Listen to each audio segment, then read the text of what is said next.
मेहनत इतनी खामोशी से करो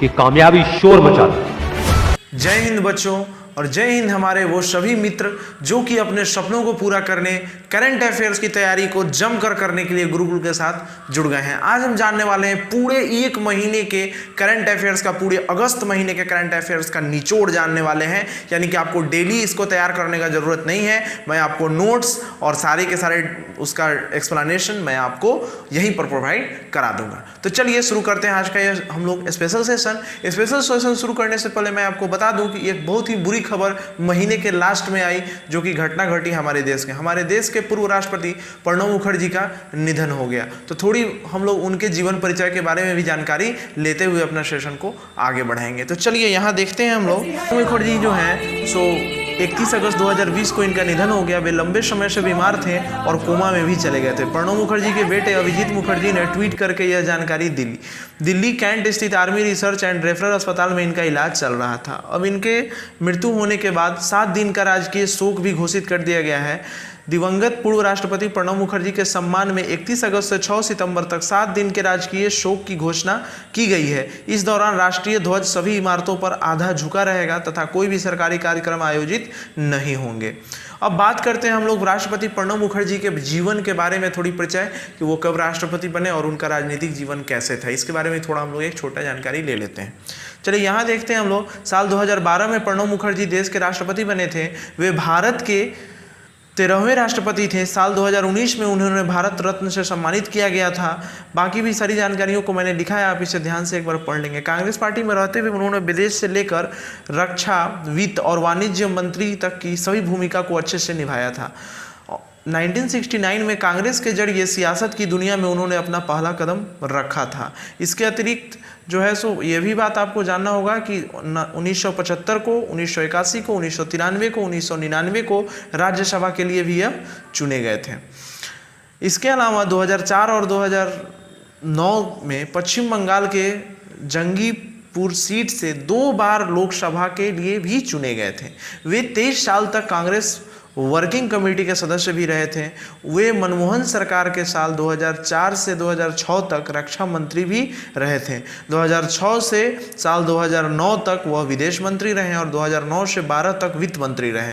प्रणब मुखर्जी की गिनती गांधी परिवार के करीबियों और भरोसेमंद नेताओं में भी होती थी। चलिए अब देखते हैं हम लोग अगला जो हम लोग का पॉइंट है टॉप वीकली करंट अफेयर्स का, कि डीजे ब्रेवो का एक बहुत बड़ा रिकॉर्ड आया है। आपने डीजे ब्रेवो का तो नाम सुना ही होगा, ड्रेन ब्रेवो। ध्यान से देखिए आप। ड्रेन ब्रेवो ने रचा इतिहास। T20 में 500 विकेट लेने वाले वो पहले गेंदबाज बन गए।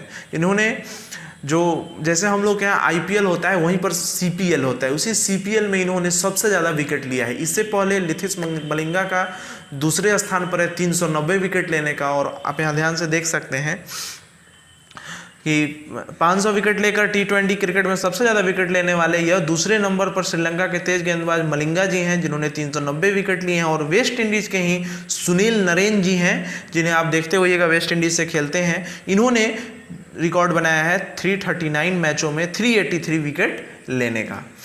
इसके बाद आते हैं, अगला क्वेश्चन है, भारतीय किसानों और UAE फूड इंडस्ट्रीज के बीच अंतर को कम करने को हुई ई मार्केट प्लेटफॉर्म की शुरुआत। यह योजना क्या है? इसमें जो किसान है, भारत के जो किसान हैं वो इससे सीधे सीधे जुड़ पाएंगे, यानी कि वो अपने मार्केट में स्टॉक को आसानी से बेच पाएंगे। यहाँ आप थोड़ा ध्यान से देख सकते हैं, दोनों लाइन को आप नोट कर लीजिएगा। इसमें यह कहा जा रहा है कि ऑनलाइन मार्केट में फ़ायदा होगा और सुरक्षित स्थान पर लेन देन की पैसे की गारंटी एकदम सीधे तौर पर हो जाएगी। तो यह एक बहुत ही अच्छे योजना की शुरुआत की गई है। आगे हम लोग देखते हैं, जेफ बेजोस बने $200 अरब के संपत्ति वाले पहले व्यक्ति। ये क्या है? जेफ बेजोस जी को आप तो जानते होंगे, हमने जो वीकली करंट अफेयर्स किया है उसमें हमने इसकी बात भी की थी। तो ये जो है ना सो अमेजॉन कंपनी के मालिक हैं। और असल में हुआ क्या कि कोरोना वायरस के चलते हम लोगों ने इतने ना दबा कर सामान खरीदे ऑनलाइन कि इनका जो है सो संपत्ति बढ़ गया। और कोई खराबी भी नहीं है, ऑनलाइन सामान आप खरीद सकते हैं। यहाँ देखते हैं हम लोग जेफ बेजोस जी के बारे में। कहता है कोरोना वायरस की वजह से टेक्नोलॉजी कंपनियों की संपत्ति में जमकर इजाफा हो रहा है।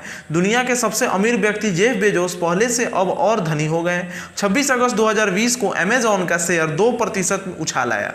अब यहाँ बात यह है कि जेफ बेजोस जी की जो संपत्ति थी, यानी अमेजॉन की जो संपत्ति थी, वो 1 जनवरी 2020 को 115 अरब डॉलर की थी। अब यह बढ़कर 204 अरब डॉलर हो गई है। तो भाई ये तो इजाफा हुआ है। आगे का क्वेश्चन हम लोग देखते हैं। ब्लैक पैंथर स्टार अभिनेता चॉडविक बोसमैन का निधन हो गया। चॉडविक बोसमैन जो हैं सो एक स्टार अभिनेता थे। इन्हें ब्लैक पैंथर इसलिए कहा जाता है क्योंकि उन्हें टीसला एक फिल्म है हॉलीवुड की, उसमें इन्होंने ब्लैक पैंथर का बहुत ही फेमस रोल किया था। उनका निधन हो गया। उन्हें 4 साल से कैंसर की बीमारी थी। तो अगर आप हॉलीवुड फिल्मों को कभी देखे थे या देखते हैं तो फिर आपने इनका नाम जरूर सुना होगा। देखिए, अगर आप फिल्म नहीं देखते हैं तो आप कभी फिल्म देखिएगा मत, क्योंकि एक मतलब अनसक्सेस लोग जो होते हैं ना, वो तो टाइम को वेस्ट कर देते हैं। कैसे? फिल्म देखने में। और जो सक्सेस स्टूडेंट होते हैं, स्टूडेंट की बात मैं कर रहा हूँ, वो जो है तो फ्री टाइम में अपने नॉलेज को बढ़ाते हैं यूट्यूब पर वीडियो देखकर। देखिए, अनसक्सेस स्टूडेंट सुबह उठकर म्यूजिक सुनने लगते हैं और सक्सेस स्टूडेंट सुबह उठकर करंट अफेयर्स सुनते हैं। तो अपने अंदर कुछ सक्सेस वाली सोच को इंस्टॉल कीजिए। जो भी बहुत बड़ी बड़ी जो जानकारियां होती हैं फिल्म इंडस्ट्री से या फिर खेल से जुड़ी हुई, हम लोग आपको जरूर करंट अफेयर्स के माध्यम से पहुंचाने का प्रयास करते हैं। तो चलिए, इनके बारे में यही बात लिखी गई है कि चॉडविक बोसमैन ने सुपर हीरो मूवी में ब्लैक पैंथर किंग टेस्ला का इन्होंने बहुत ही फेमस रोल किया था और लीड कैरेक्टर ब्लैक पैंथर का किरदार भी निभाया था। इन्होंने गेट इट अप, 42 और मार्शल जैसी फिल्मों को में अच्छे रोल को दर्शाया है।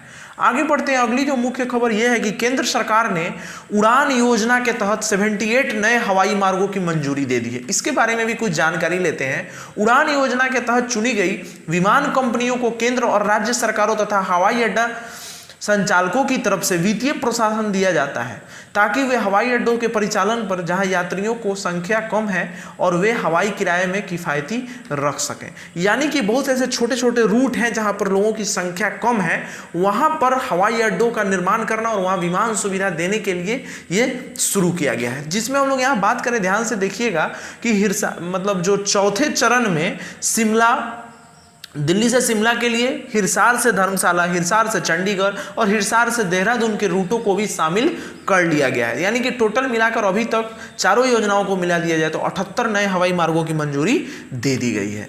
अगला है, WHO ने अफ्रीका को पोलियो मुक्त घोषित कर दिया। बहुत अच्छी बात है, बहुत ही अच्छी खबर है। अफ्रीकी देश नाइजीरिया में ही पोलियो का वायरस बचा हुआ था। यानी कि जितने भी अफ्रीका के देश हैं उसमें से एक नाइजीरिया में पोलियो वायरस बचा हुआ था, तो उसमें भी जो लास्ट मरीज है उसको पोलियो से मुक्त करा दिया गया। और जो मतलब ऐसे कहीं कहीं से खबर है कि कहीं से आ जाए, लेकिन अभी तक नया केस नहीं आया और लगभग अफ्रीका जो है सो पूरा पोलियो से मुक्त हो चुका है।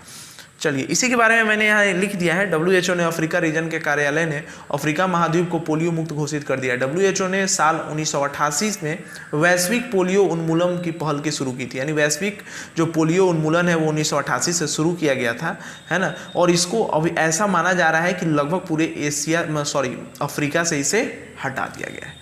आगे बढ़ते हैं कि राकेश अस्थाना जी को BSF का नया महानिदेशक नियुक्त किया गया है। यानी कि जो राकेश अस्थाना जी हैं वो अब BSF के नए महानिदेशक बने हैं। इनके बारे में थोड़ी जानकारी लेते हैं कि कार्मिक मंत्रालय के आदेश के मुताबिक गुजरात कैडर के IPS अधिकारी राकेश अस्थाना को सीमा सुरक्षा बल BSF का महानिदेशक और वरिष्ठ IPS अधिकारी VSK कौमुदी को गृह मंत्रालय में विशेष सचिव आंतरिक सुरक्षा नियुक्त किया गया है। राकेश अस्थाना के लिए सबसे बड़ी चुनौती घुसपैठ पर रोक लगाना रहेगा। वजह यह है कि सीमा से आतंकी कश्मीर में घुसपैठ कर रहे हैं और बांग्लादेश से भी जो तस्कर हैं वो पश्चिम बंगाल में घुसने का प्रयास कर रहे हैं। तो यानी कि पाकिस्तान और बांग्लादेश के बॉर्डर पर उनके पास ये काफ़ी बड़ी चुनौती होगी कि इसको कैसे रोका जाए। चलिए आगे बढ़ते हैं हम लोग। अगला है, भारतीय रिजर्व बैंक RBI ने किस योजना के तहत बिना इंटरनेट के 200 रुपए तक ट्रांजैक्शन की सुविधा शुरू की है? तो इसका नाम है पायलट योजना। अगला है, हाल ही में किस राज्य ने परिवार पहचान पत्र PPP योजना शुरू किया है? तो ये हरियाणा सरकार ने किया है। पहली किसान रेल किन 2 शहरों के बीच चलेगी? तो ये देवलाली से दानापुर के बीच चलेगी। तो देवलाली से दानापुर के बीच ये रेल चलेगी और हमने बहुत दिन पहले ही यानी 7 अगस्त को ही ये रेल चलाई थी। आई बटन में और डिस्क्रिप्शन में आपको वीडियो मिल जाएगा जिसमें विपिन यादव सर जो हैं सो उन्होंने लिखा है कि आज चली मेरे नाम की रेल, क्योंकि हम सभी किसान हैं, बिहार में तो रहते हैं तो किसान हैं ही हम लोग, तो किसानों की रेल चली है, इसलिए हम लोगों ने वीडियो का टाइटल दिया था कि आज हमारी रेल चली है। ऐसे विपिन यादव सर डेली सुबह 4 बजे आप लोगों के लिए एग्जाम 96 चैनल पर, अपना ही चैनल है, करंट अफेयर्स लेकर आते हैं। आप वहां भी उसे ज्वाइन कर सकते हैं, अपने ही टीम के मेंबर हैं गुरुकुल फैमिली के। चलिए आगे बढ़ते हैं। हाल ही में किस देश द्वारा जारी नया राजनीतिक नक्शा में जम्मू कश्मीर, लद्दाख और जूनागढ़ को अपना हिस्सा दिखाया गया है? तो ऐसी नापाक हरकत कौन कर सकता है? आंसर आपको पता होगा, पाकिस्तान ने ऐसा काम किया है। भारत के जिस भूमि पर भारत का अधिकार है उसने अपने नक्शे में दिखा दिया। तो ऐसा कुछ नहीं होता है, दूसरे का वीडियो डाउनलोड करके अपने चैनल पर चलाने से वो वीडियो आपका नहीं हो जाता है। ओके, बढ़ते हैं आगे। हाल ही में किस राज्य में जल्द ही हिम तेंदुआ संरक्षण केंद्र स्थापित हुआ है? तो यह उत्तराखंड में हुआ है। राजेश कुमार को किस राज्य के मुख्य सचिव के रूप में नियुक्त किया गया है? तो ये मणिपुर के। किस राज्य ने महिला सुरक्षा के लिए ई रक्षाबंधन कार्यक्रम शुरू किया है? तो ये ई रक्षाबंधन जो कार्यक्रम है सो आंध्र प्रदेश में शुरू हुआ है। बहुत अच्छा बात है। चलिए आगे बढ़ते हैं। बिहार के किस योजना को G20 सम्मेलन में प्रस्तुतिकरण किया जाएगा? यानी जल निश्चय योजना। अगला जो क्वेश्चन है, हाल ही में किस देश ने महात्मा गांधी की प्रति को अपने सिक्कों पर चित्रित करने का फैसला किया है? तो वो ब्रिटेन ने किया है। आगे बढ़ते हैं। बीसीसीआई ने खिलाड़ियों को उम्र गलत बताने पर कितने साल का प्रतिबंध लगाने का फैसला किया है? 2 साल का। यानी कि बीसीसीआई ने यह फैसला किया है कि जो भी अपना उम्र गलत बताएगा, गलत बताकर खेल को ज्वाइन करेगा, तो उन पर 2 साल का प्रतिबंध लगा दिया जाएगा, या फिर बताए भी हैं उन पर भी लगाया जाएगा। चलिए आगे बढ़ते हैं। ठीक है, तो आज का हम लोग का ये स्पेशल करंट अफेयर्स का वैसे टॉप मोस्ट क्वेश्चन को मैं ढूंढ कर लाया हूं, पूरा रिसर्च किया है मैंने, जो कि आपके एग्जाम के लिए काफी इंपॉर्टेंट है। तो वैसे प्रश्नों का सेशन आज हम लोग का यही खत्म होता है। अगर आपको यह वीडियो अच्छा लगा तो लाइक कीजिए, मित्रों के साथ शेयर कीजिए, और अगर हमारे चैनल पर नए हैं तो एक बार सब्सक्राइब कीजिए, इसको भूलिएगा मत। चलिए धन्यवाद, आपका दिन शुभ हो।